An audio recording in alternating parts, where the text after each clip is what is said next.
乡绅们，这就是你们的将军夫人。我们第一次见面是在吴朗的相府，那一见面，你这叽叽喳喳的，烦死了！我这辈子都没见过如此泼辣的小娘子。所以你就听了我叔父的建议，把我看作你的人了。但你从来都没有问过我有没有心上人。有没有心上人还用问吗？当然要问了。俗话说强扭的瓜不甜。谁说强扭的瓜不甜？你又没扭过，你怎么知道？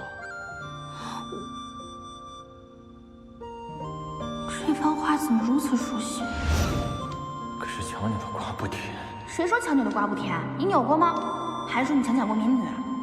你万家贵，如今你在哪儿？行了，想什么呢？人都等着呢，走吧。啊！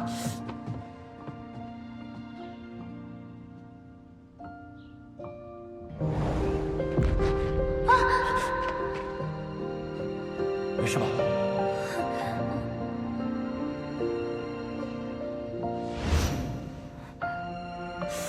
你怎么心神不宁的？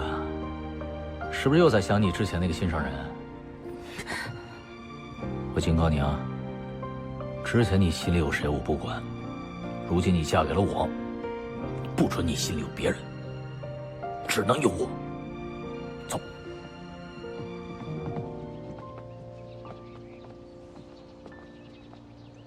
乡绅们，这就是你们的将军夫人。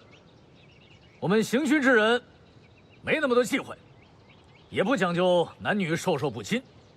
日后要是冲撞了、得罪了，夫人要罚你们，本将军可拦不住啊！将军，这才新婚头一天，您就怕了夫人了？就是不会怕了吧？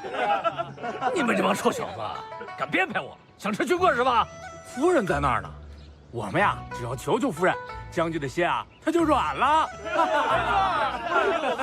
你们给我等着，等你们成亲的时候，我看你们怕不怕？不是，这是我们也得称得上呀。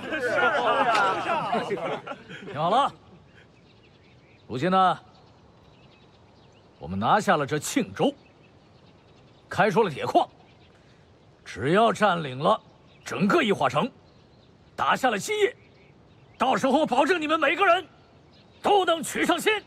都能娶上亲啊！谢谢将军，谢谢将军。我要大美人，谢谢将军，谢谢将军。太好了，